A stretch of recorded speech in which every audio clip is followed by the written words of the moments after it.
Hi, everybody. My name is Letty Rising, and I wanted to welcome you to this webinar on observation as formative assessment.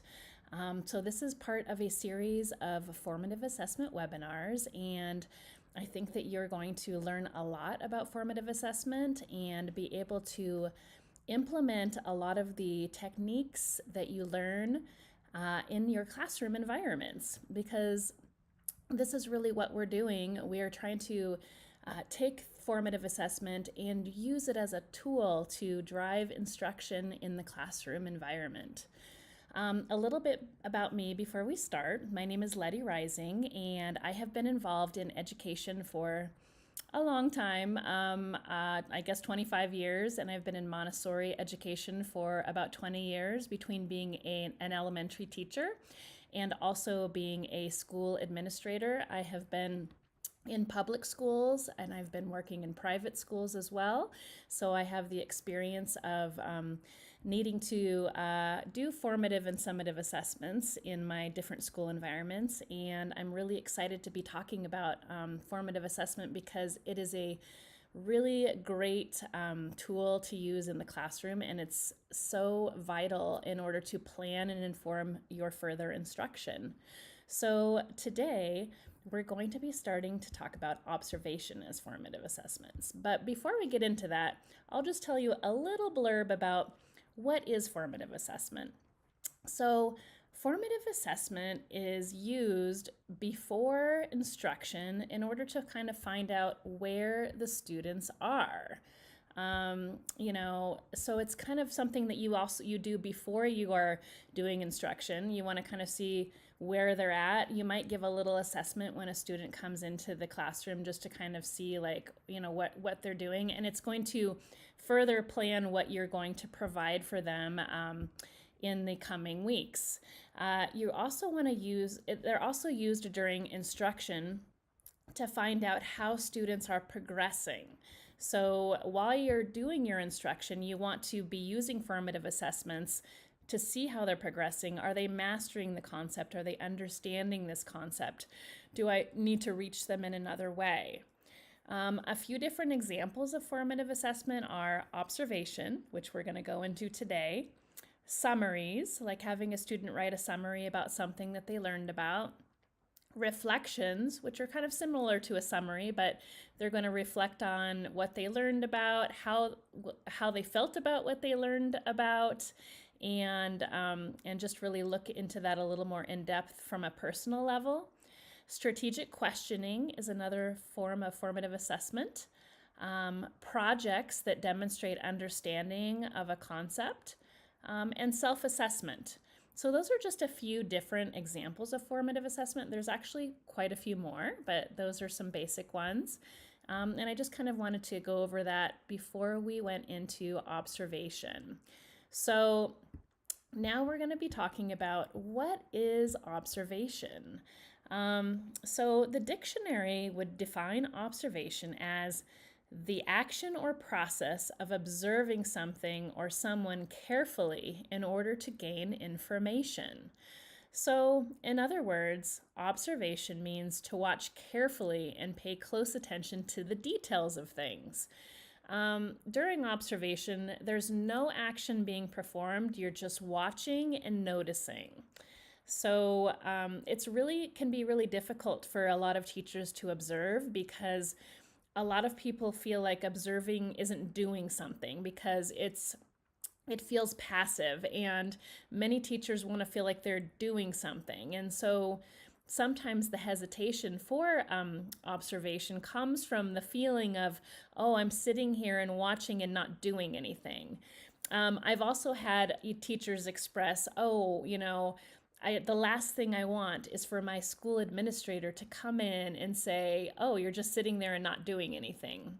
So there's a little bit of fear around sitting and observing that people will perceive that you're not doing something, but you're actually doing a lot. You're doing a lot and you're taking in a lot of information that you are going to use to plan for the students. You're going to adjust your approach with them. You're going to refine your approach. You wouldn't be able to adjust or refine your approach without observation. So it's something really important. It should be done every day, and you should do it for at least 10 minutes a day. It's nice if you can get 20 or 30 minutes in periodically, but if you can spend 10 minutes a day observing your class, you will get a lot of information from that. So let's talk about what observation entails. So observation includes the following. It includes watching with your eyes. It includes listening with your ears. It also includes asking yourself questions. So you're not going to be asking the children questions when you're observing, but you're going to be internally asking yourself questions about, what is this child trying to tell me with their action or behavior? Or what do I think, what am I seeing that is going to help me reach that student even better? You're also going to be recording what was seen or heard in the observation. So you're going to be writing it down, and you're going to be very objective about your recording. It's not going to be, he is, being really annoying to this other child. I mean, he might be being annoying to that child, but you don't know that for sure because he hasn't told you. You could say, he went up to the child and the child was frowning at him and asked him to go away. That is objective. So you're going to objectively record what you've seen and heard, and you are going to analyze and interpret the data that you gather. And that's the part where that's the big part of the formative assessment piece, because you're going to analyze it and interpret it, and it's going to further inform your instruction that you're going to be giving to the child. Let's talk about, why is observation important? So observation is important because it's important to gather information about children in your class. If you're not observing, then there's not really any easy way to gather information except for from their work samples, which is another way to gather information. But you're going to gather a lot more subtle information through observation and nuances that you wouldn't be able to see in a piece of work. You're going to gather information about specific children. So you're going to do observations of individual children on occasion, because you might want to figure out what's going on with that child emotionally, or what is going on with that child academically. And observing is going to give you a lot of information. Observation is also important because it helps you gather information about other adults in the classroom. So if you are a Montessori teacher, you have a teacher assistant most likely, and so it's really good for you to observe and see how the adult is interacting with the other children in the classroom, and you might get some insight on, why certain behaviors are happening based upon what you're seeing. Maybe you sit down and observe, and you noticed that your assistant teacher has a tendency to go up to a child who's really focused on something and interrupt them. And that's a really good, valuable piece of information and feedback that you can share with that person. You can say, yesterday when I observed, I noticed that you went up to 3 different children during the hour while they were working, and they didn't ask for your advice. And so I'm wondering if you've noticed that, and what do you think about that? And sort of open up a dialogue around that. So, you can really gather information, and it can inform you and your assistant on how to be moving forward. It also is good for us to gather information about ourselves. Self-observation is not very easy, but we do want to sometimes self-monitor on occasion and think about, how many times have I said something positive or negative in the last hour? Or how is my tone or voice? It's really important to self-reflect, and that is part of the observation that you're doing for yourself, because you are a very important part of the environment to observe, and you might actually want to even have your assistant teacher observe you and give some feedback as well. So, observations are objective. You want to talk about what happened, what was said, what did you hear, what was done as an action, and what was the outcome.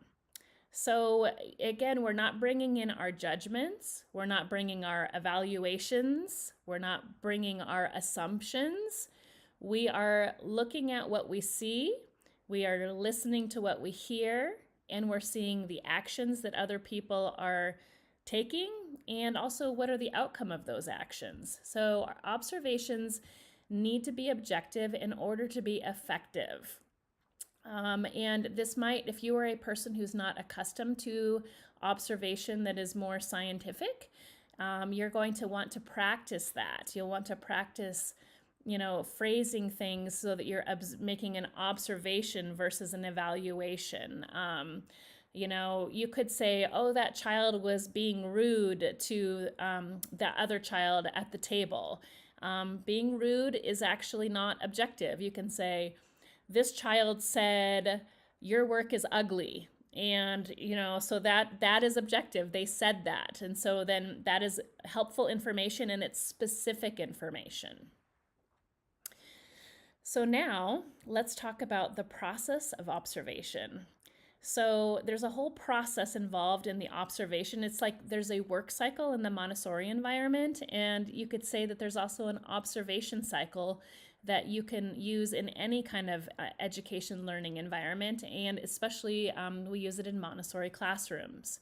So you're going to want to observe and collect data, and you're going to have observation notes. You're going to take records of different kinds of things that you see, and we'll talk about different ways that you can collect those observation notes later, because there's a lot of different ways to observe. You're going to analyze that data. So you have written it down, and then you're going to look back at that data, and you're going to say, do I see any patterns here? Do I see any things that are standing out? Do I see anything that I haven't seen before? Is this something new? You're going to analyze and see what is different and what is the same from your other observations that you've done. Or if you haven't done any other observations, you don't need to always compare with a past observation, but you're going to analyze what you see in front of you. Then you're going to reflect upon that and interpret it. Okay, so you're going to reflect upon your analysis. Okay, I saw that the child was having a really hard time staying on task in the afternoon work cycle, but in the first hour of the day, that student stayed on task. So, I might want to be interpreting the idea as that, okay, so I really want to give this child the more challenging lessons in the morning that they might not be as receptive to when they are more focused, and have them do more kind of open-ended projects in the afternoon when the focus is not quite as strong. So that's an example of something that you could do. So you'll reflect and you'll interpret, and then you'll develop a plan, and you'll go to the teacher or your assistant teacher and say, okay, so this student named Sam is really struggling in the afternoon with focus, but in the morning he's laser sharp. So he's going to be my first person I'm giving a lesson to in the morning. And so we're going to develop a plan and ensure that he has open-ended projects that he can focus on in the afternoon, because that is the way that he is most successful. Then you're going to identify a different approach that you're going to take. So that's kind of similar to developing the plan. So it's like, okay, you can also go to Sam and say, okay, Sam, we're going to try a new approach with you. We're decided we're not giving you lessons in the afternoon. We're going to have you work on your big work in the afternoon, because we see that that's the time when you really get into that. And so we're going to give you the challenging lessons, or the ones that are that you have been saying are challenging for you. By the way, I don't like to call a lesson a challenging lesson to a child. But if they have described it as being hard for them, I'll say, okay, we're going to give you your math lessons first thing in the morning, because you've said that has been the thing you didn't like to do as much, and the thing that was hard for you. So we are going to do that in the morning, and so kind of working with them on creating that plan and approach. then you're going to keep records and see what's going on, and you're going to observe again. So you'll sit down and be like, okay, is it working out for Sam to be doing his math lesson and follow-up practice to math in the mornings and focusing on his projects in the afternoon? Is that working well for him? So you're going to observe that again, and you're going to collect new data. You're going to say, oh, wow, this is working great. He's much more receptive. His behavior is better. Or it could be, oh, goodness, this isn't working at all either. So then if you observe again and it's not working, and you collect the data and there's evidence that it's still not working, you're going to repeat the process. So you're going to observe him again, and you're going to write down everything you see in these different time periods, and then you're going to take note. You're going to adjust your approach again. You're going to refine and experiment and readjust until you find something that works at least decently well. Sometimes you can never find a perfect solution to something, but you can find better solutions to something. So that's an important thing to think of. So let's talk about things that you will observe during a work cycle, okay? So there's a lot of different things you're going to observe when you're sitting and watching, and it's important to talk about what are you observing when you are watching children in the work cycle.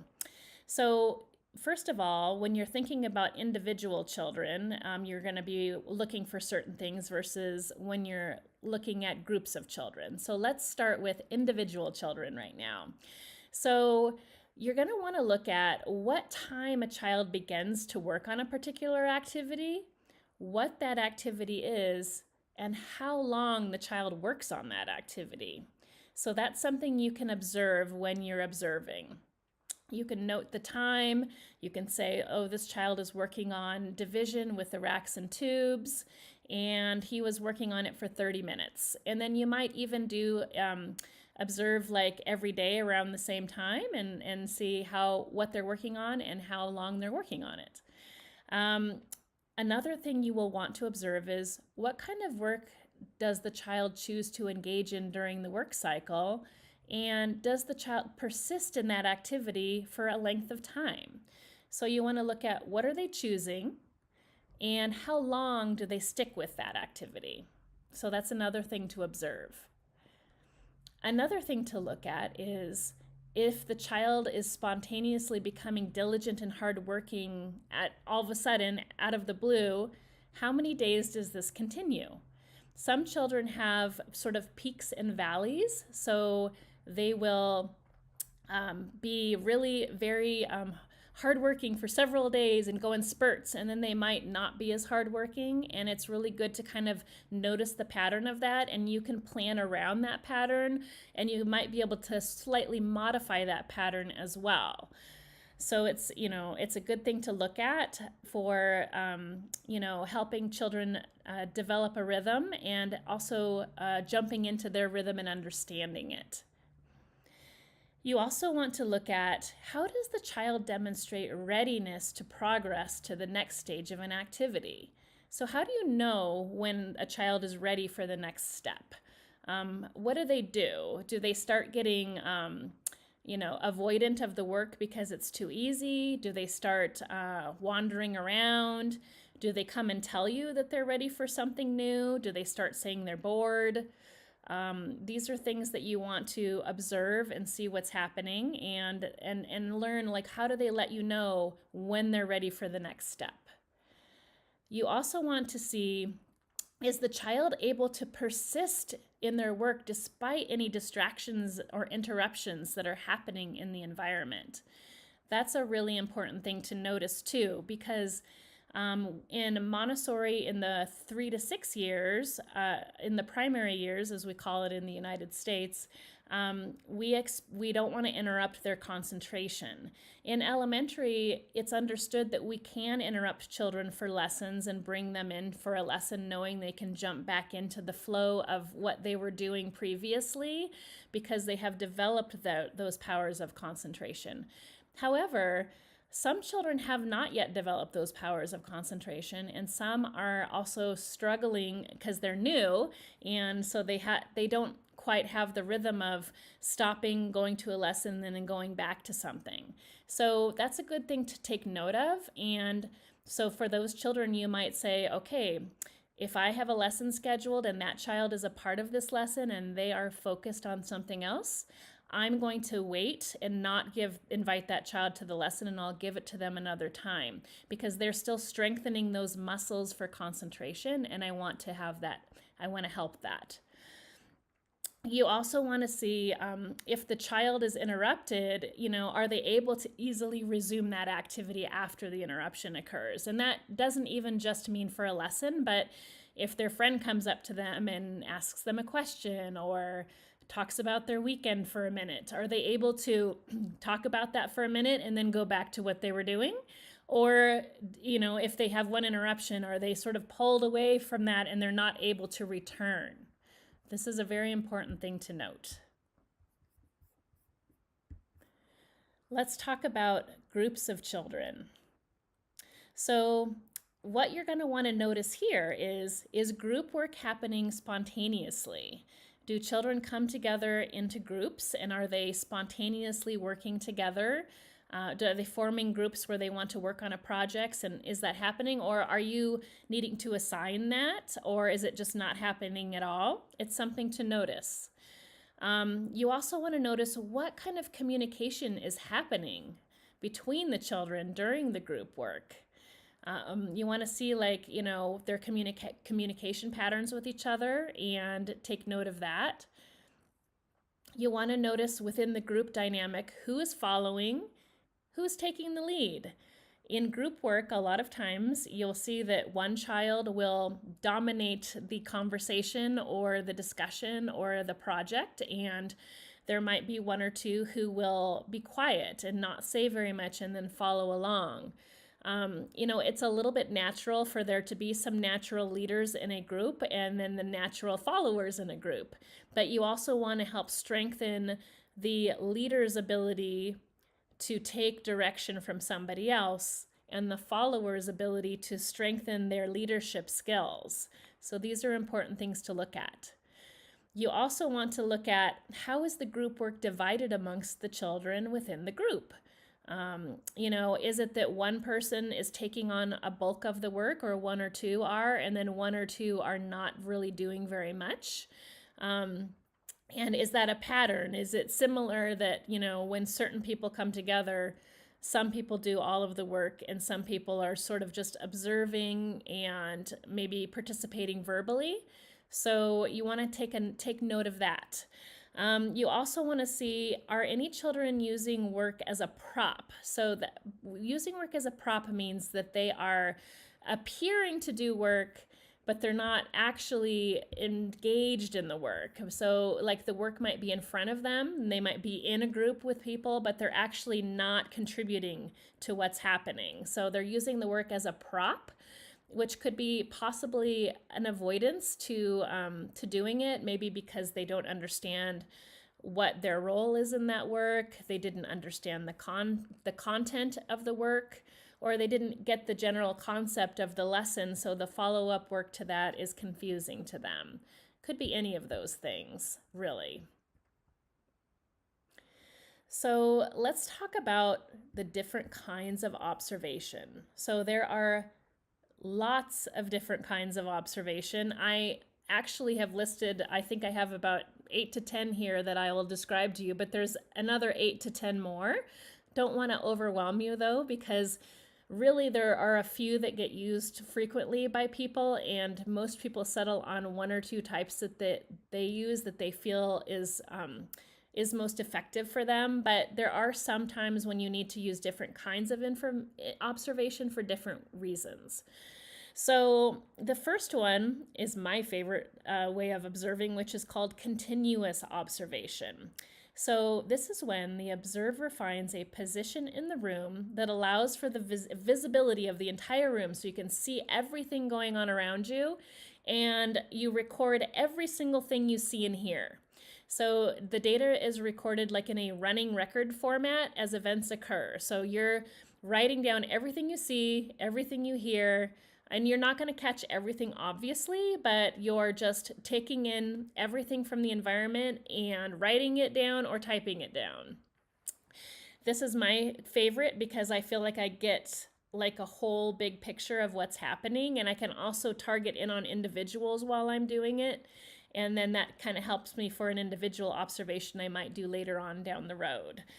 But it definitely gives me a snippet of what's happening in the classroom.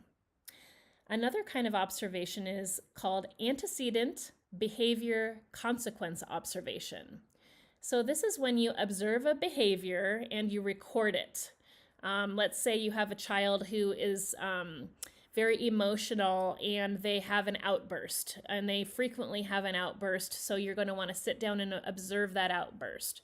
So you're going to want to reflect on what happened immediately before the behavior. What was the impetus for that?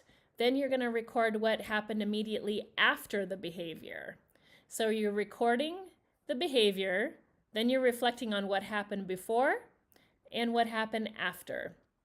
This can also be something you do in the academic realm.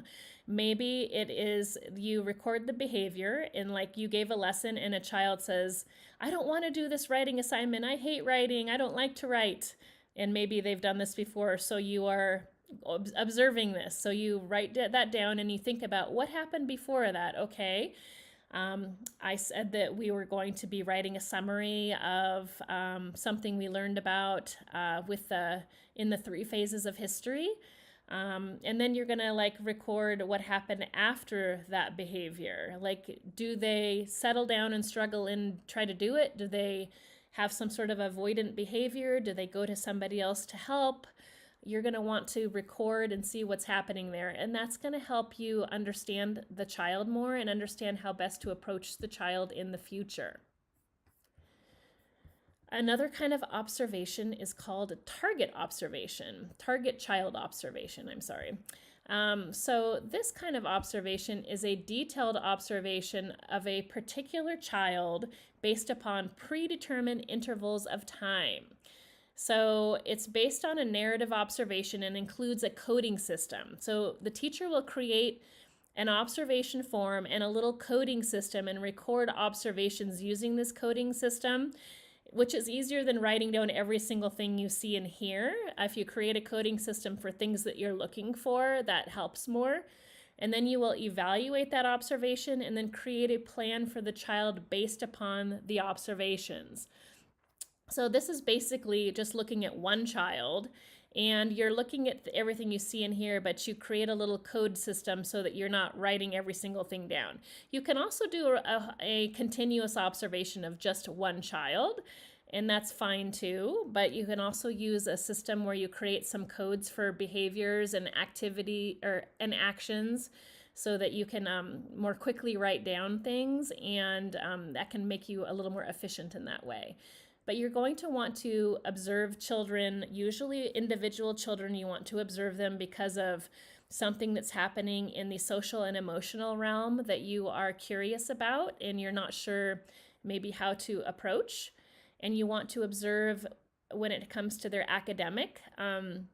If you're seeing something going on with them academically and you're not sure how to move them forward and progress them forward. The next type of observation that we are going to talk about is called event sampling. So event sampling involves observation of targeted behaviors or specific events. So you're not recording your antecedents or your consequences. What happens is during event sampling is the observer records and tallies every time an observable behavior or event occurs.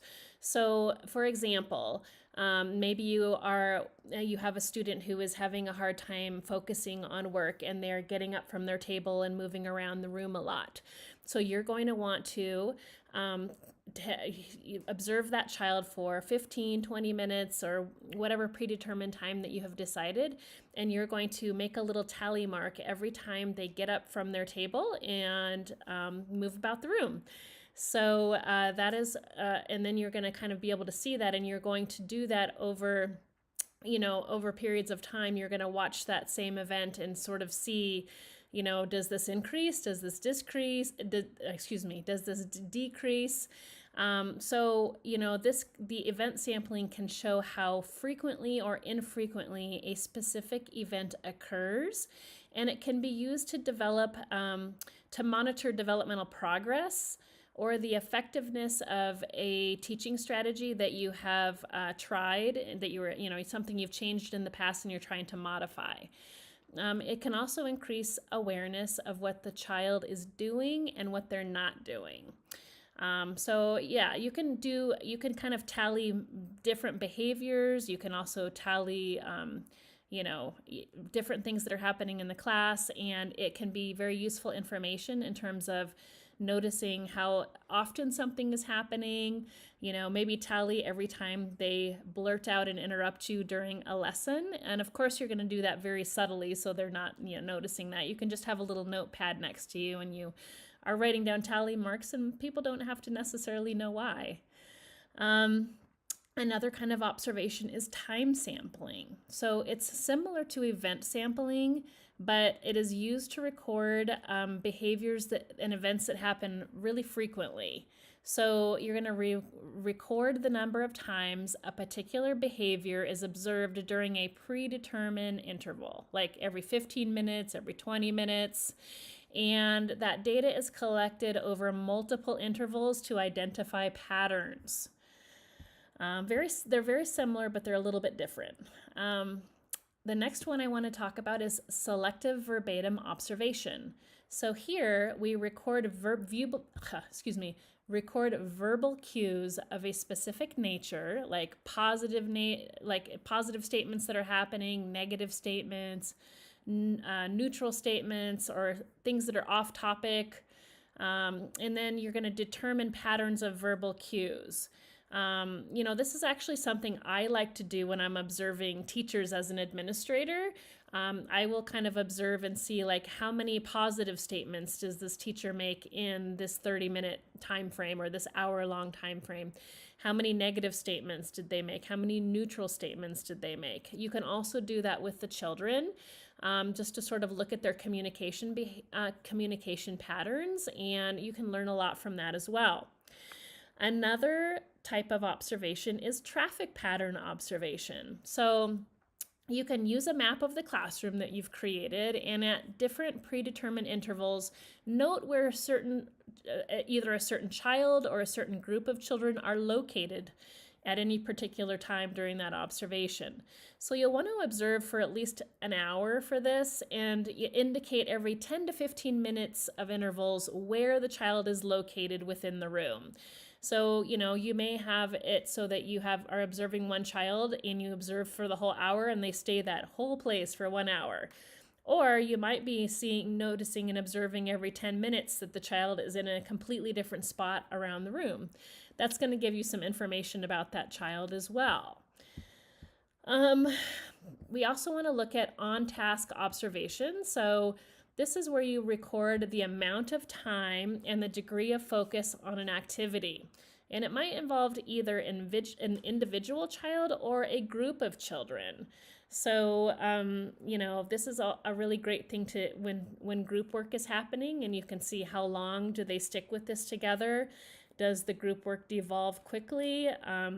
You can observe and you can see patterns like, this group, when they work together, they seem to work for hours and hours on end. But if this group comes together, it happens for maybe 15 to 20 minutes and then they're moving on to something else.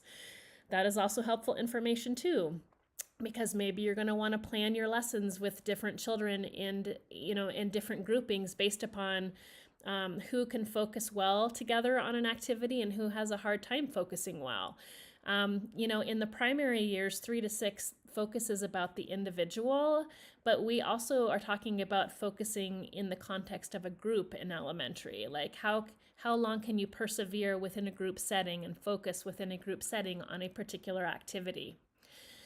Another type of observation is a work choice observation. So you want to observe for a length of time. Again, if you're going to do the 10-minute observations every day is great, but if you're doing a specific observation, you're going to want to observe for 30 minutes or even 60 minutes if you can. So with work choice observation, you will observe for a length of time, and then you will show which areas the child moves to within the prepared environment and what kind of work do they choose during that time. So you want to show the times of where they remained, what they worked on, and how long they worked on that. So this is really good because then you can understand what their interests are. And when you know a child's interests, you can hook them into things that they're not as interested in if you can somehow bring their interest together with the thing that they might be more resistant to do. For example, if you notice the child really loves art, you can really incorporate art into geometry, and so that is a really great thing for you to notice that you can do with the child, with the children in your class.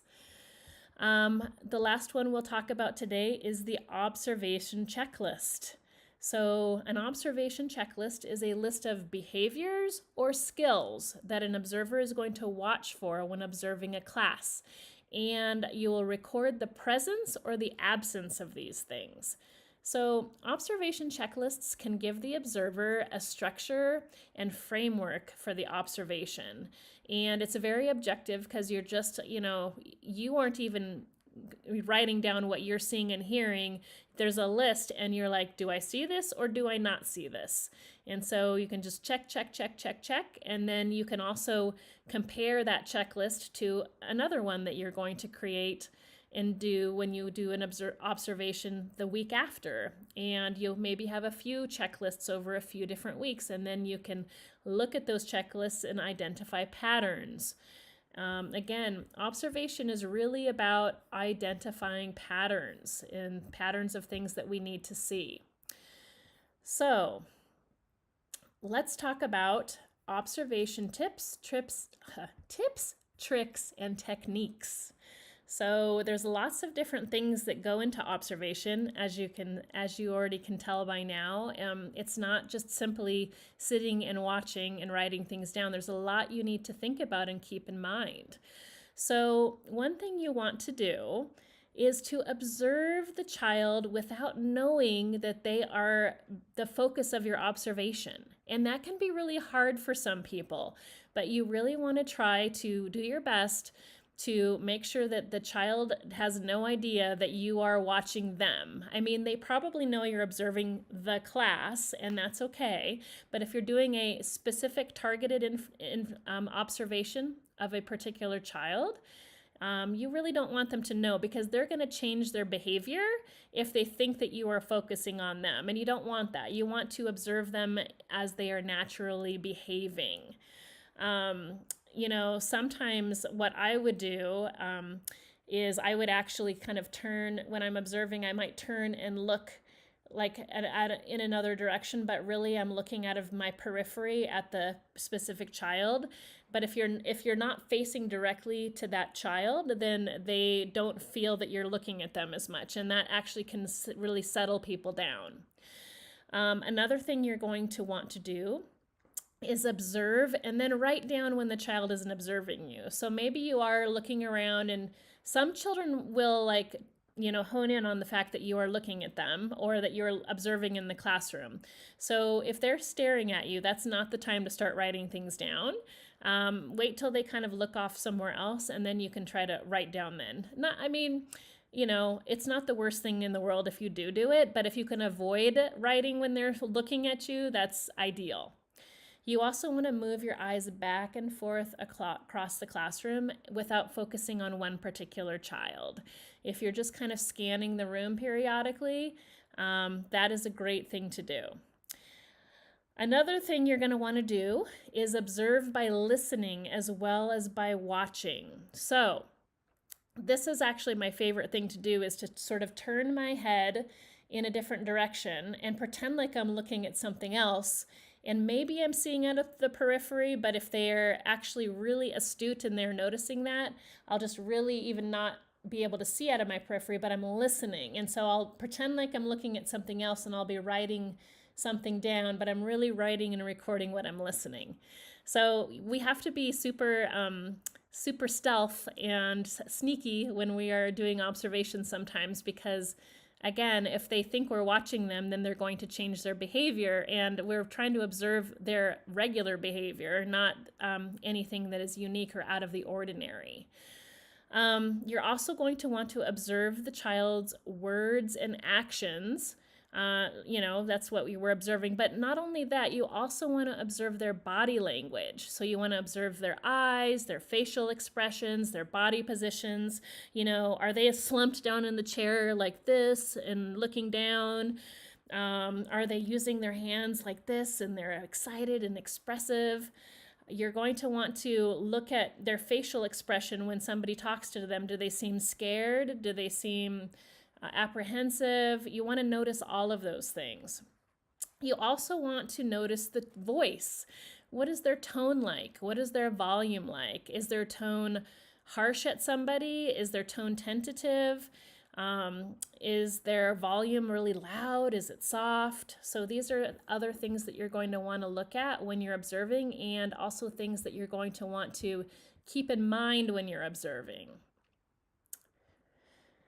So let's talk about some other aspects of observation.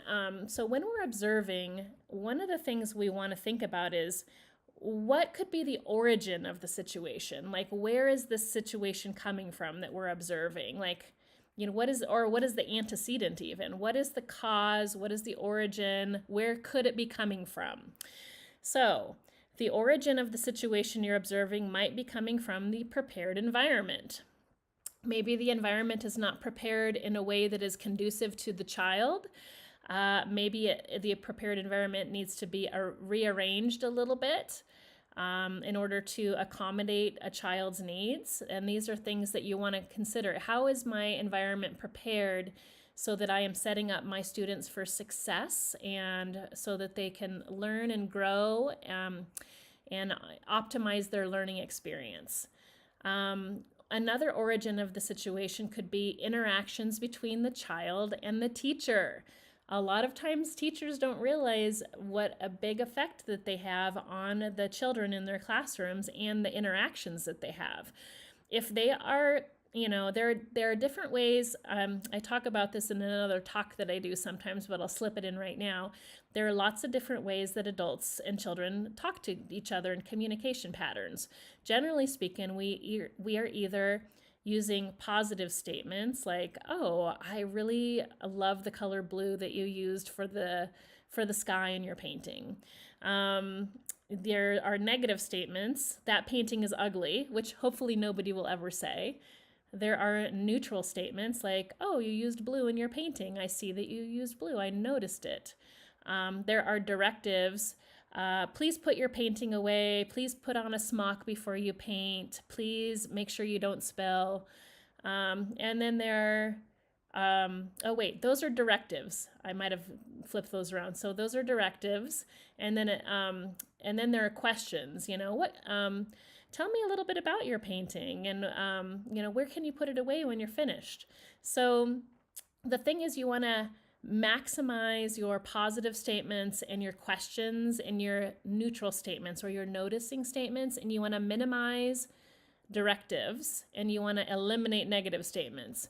Directives aren't bad, but if you are just saying directives all day long, then that is going to cause a disconnect in your relationship with the child. So your interactions, the way you're speaking to the children, you need to self-monitor that. And that has to do with observing yourself, which we'll talk about later.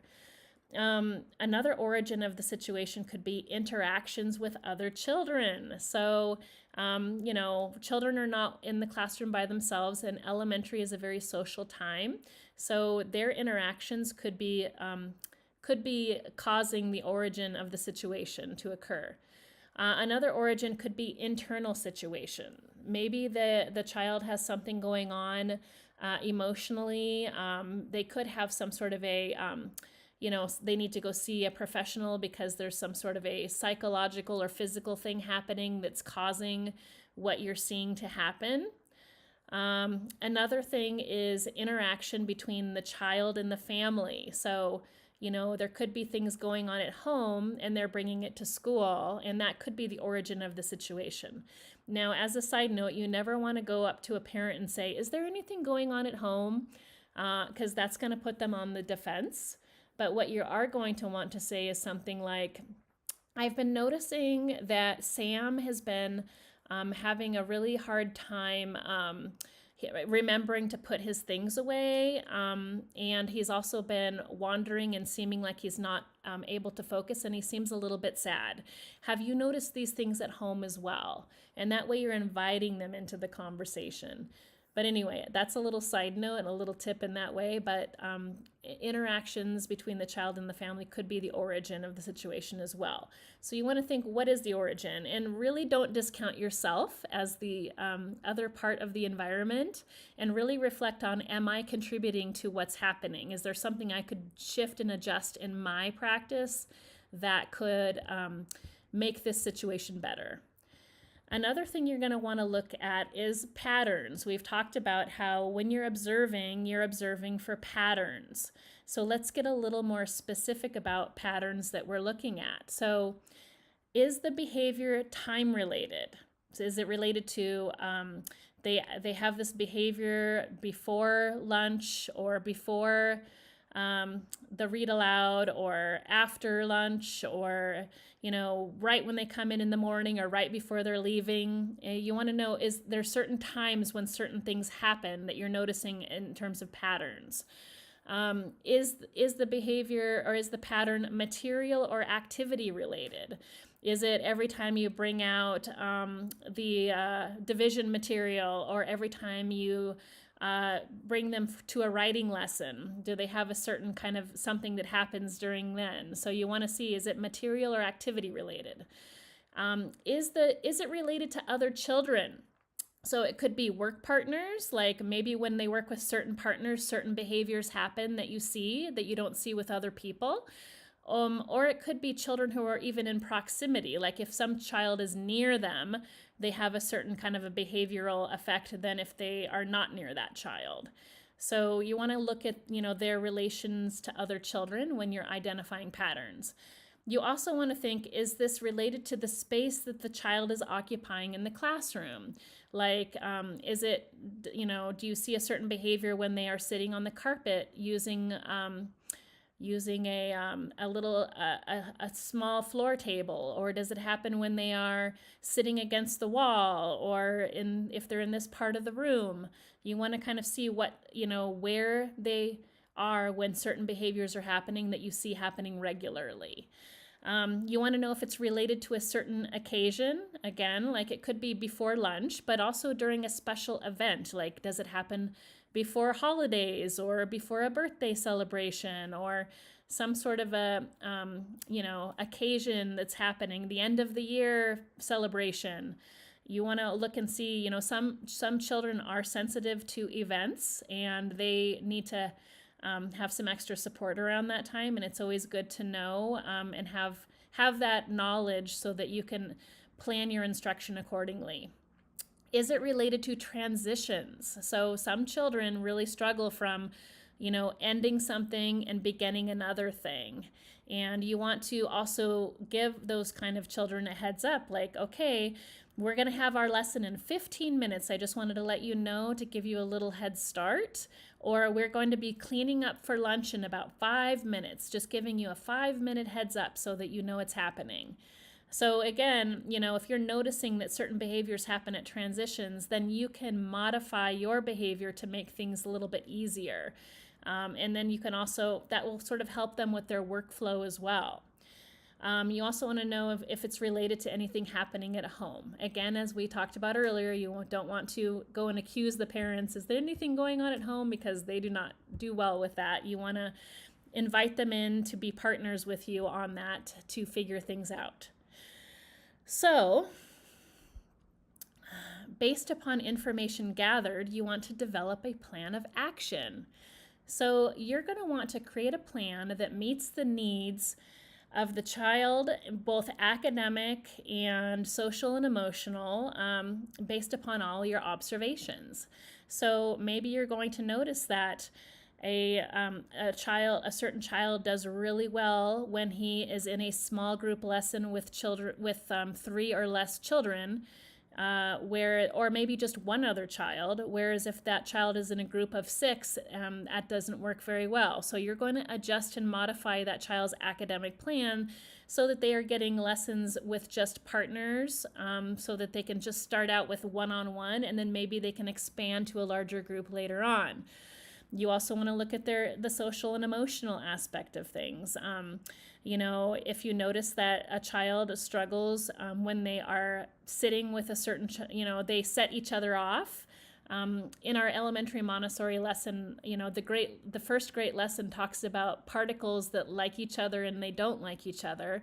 And just like particles, some particles cling together and some are far away from each other. That is true for children as well.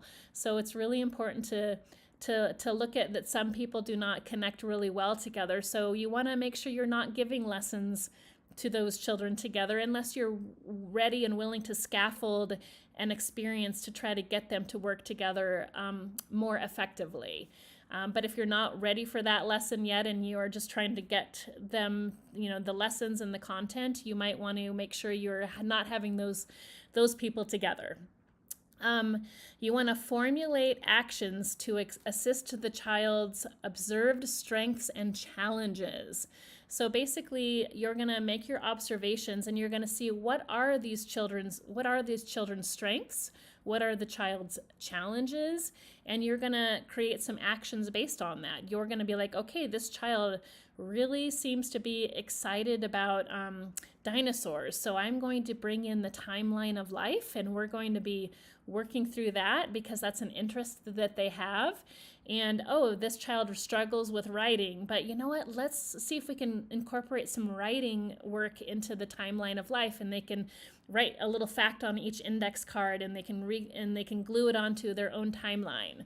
So that's an example of something that they can do, and you can take action based upon, okay, they love dinosaurs, they don't love to write. Okay, let's see if we can get them to write about dinosaurs. And then you plug that into a lesson. You also are going to want to maybe invite parents for a meeting. So if you have tried everything and you've worked on things and you're still kind of stumped and you feel like you need more support, they might have some additional information and insight that can add to your data. A lot of people forget that we are partnering with parents, and so we want to get them together, get their information and gather the data and see if we can come together to find some solutions to the challenges that are happening. And, you want to invite them in so that they can, be a partner in that, and also that you have a lot of communication in terms of they are working with you and you are working with them, and you guys are creating a plan together and you are united in this way. You also might want to seek expert help if you feel the problem is beyond your own training or expertise. Obviously, you will have met with the parents, you will have brainstormed ideas, solutions. You've tried everything and they still seem to be resistant to writing. Maybe there's a fine motor issue and they might need to seek a help of an occupational therapist who can help with strengthen those muscles. Maybe they're having behavioral challenges and they are, struggling with being honest with their friends and pushing them away and creating some difficult social relationships. And you've tried everything. You've done role modeling in the class. You've done grace and courtesy lessons. You've modeled things. You've had conversations, discussions, and it's not improving. The child might need some extra support in that way. So don't be afraid to seek extra support if it is needed. So let's talk about some additional considerations. So you're going to want to pay attention to the quiet child in the classroom who's sort of unassuming and doing their own thing, the one who doesn't need very much attention. Don't forget to observe those children, because there tends to be a tendency to want to observe the children who are having challenges that you can see very loudly, like that they're having challenges with their behavior, they're having challenges with their academics. But some children sort of who are quieter might also be having some of these struggles, or they might have something they're trying to communicate with you, but they are so quiet and unassuming that you're not seeing that. So you need to observe the child who is just the regular child in your classroom, not your, shining star who everybody notices because they're working hard and diligently all day long and everybody's drawn to them, and not the child who's acting out and, calling for your attention. You need to look at the child who isn't getting the attention when you're observing as well. You can also time observations, so you can do timed ones or not timed ones, and you can set a little timer if you want. You can also observe at regular intervals or random intervals. In fact, it's really kind of good to do a little bit of both. It's good to have regular intervaled observations for certain kinds of things, and sometimes it's good to be random for other kinds of things. You also want to observe outdoors. So the indoor environment is not the only environment that we have. The outdoors is also very important, and it's something that we need to look at and notice when we're doing our work with the children, and because that is part of the prepared environment as well, and it's important to remember that. So the last thing I want to talk about is self-observation. Again, you are a person in the environment and you're not able to watch yourself like you can watch everybody else, but you can monitor yourself. And as a side note, you can also have your assistant teacher or an administrator come in and observe you. In fact, it would be a really neat thing if you went to your administrator and said, hey, will you come in and observe me and give me some feedback on what I'm doing? In fact, that's a very proactive approach you can use as a teacher, because a lot of times people feel like administrators come in and to observe when there might be something going on or there's a challenge, and it's really nice to just have them come and observe and give feedback when there isn't that kind of a thing happening. So you're going to want to watch and see the number of statements that you make about a person rather than the behavior. For example, you don't want to say, oh, you're such a good girl. You want to say, oh, wow, I really, appreciate that you finished your work and put it back into the file cabinet like we talked about last week, and so you're really organizing your stuff right now. So, we're not talking about the person, we're talking about, I appreciate that you put your work away, not I appreciate that you're a good girl. You have to really be careful and observe those statements that you make. Think about the number of I statements versus you statements.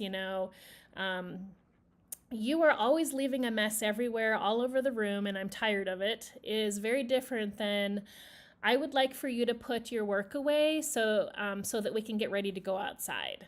So you need to own and take responsibility for your feelings and your emotions, and it's super important thing to remember.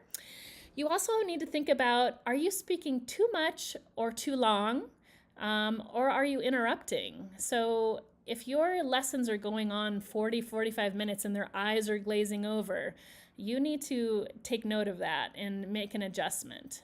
And you need to take note if you're interrupting children during their work. So something you might want to try is do a voice recording of yourself, because that can be helpful to note communication patterns as well as your tone and your volume of voice. Now that might seem a little bit scary, but if you really want to observe yourself and become better at your practice and to elevate your teaching practice, you're going to want to listen to your own voice. You're going to want to ask your assistant to observe you and give feedback. You're going to want to have your administrator give you feedback. And that feels scary because a lot of people associate feedback with criticism. But, just as we're observing the classroom of children to make adjustments and to support what's happening, people can observe us too and support us in elevating our practice as well. So that concludes our webinar on observation as formative assessment, and I hope that you will take a lot of the tips and tools that you learned here and implement them into the classroom, and you will see a lot of transformation occur when you are not only observing, but you are going through the whole observation cycle of observing and analyzing and adjusting what you see in front of you, and your students will benefit from this and will be very fortunate to have this experience, because it will contribute to them reaching their highest potential. Thank you very much, and thank you for coming to this webinar, and I think that you might be seeing some more webinars from me soon, and I look forward to sharing more information about formative assessment.